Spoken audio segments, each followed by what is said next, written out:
Hello everyone, welcome to my channel. I'm Miss Bianca Donk, and in this video I'll be showing you how to use watercolors.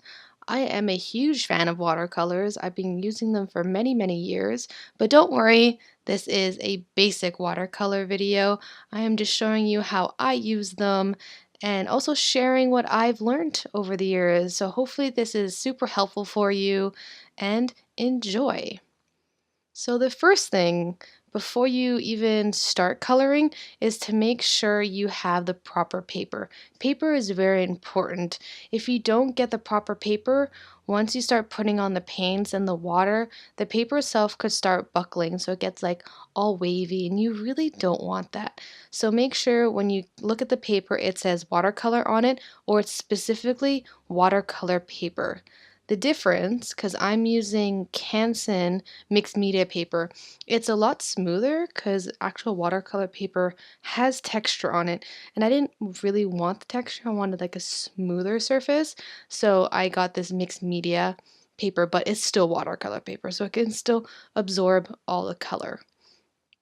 And then once you have your paper and you've done your amazing drawing, tape it down. Not because like it keeps the paper in place, but it'll prevent it from buckling even more. Yes, I'm going to keep saying this buckling because you really don't want a wavy picture. You want a flat picture at the end of it.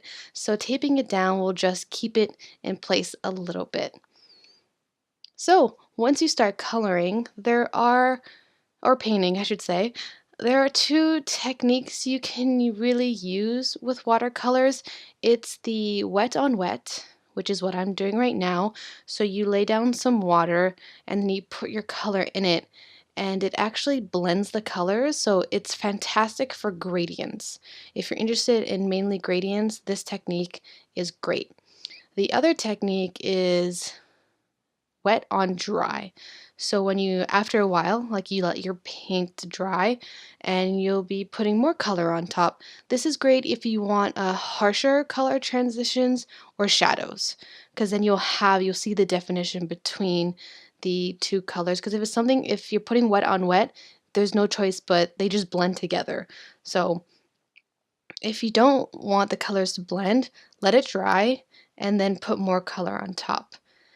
That being said, having the wet on wet, make sure you do your colors separately. Like here, I did her hair and then I moved on to something else rather than her skin, because if I immediately went to her skin on her face, there was a chance that the colors would have bleeded into each other, and you really don't want that. That's like mistake number one. Like don't let your colors bleed into each other. So I did my coloring sectionally to make sure that would give time to the other colors to dry. So as you see in the skirt, I'm doing the wet on wet.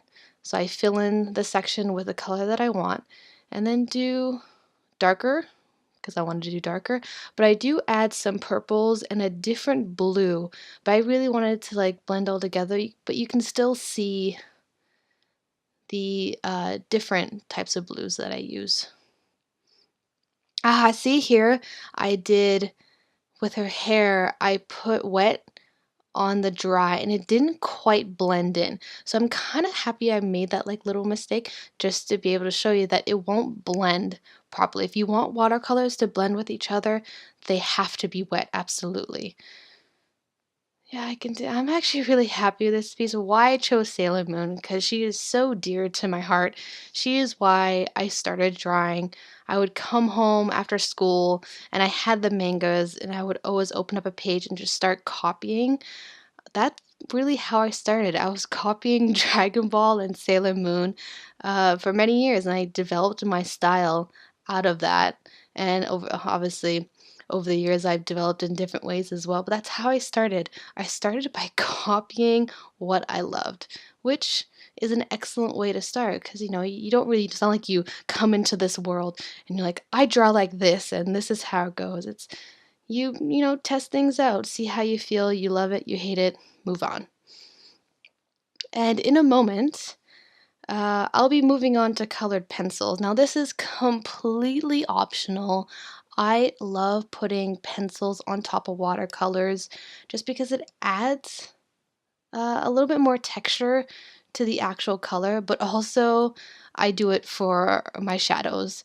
I'm not comfortable yet using darker colors in my watercolors to make the shadows.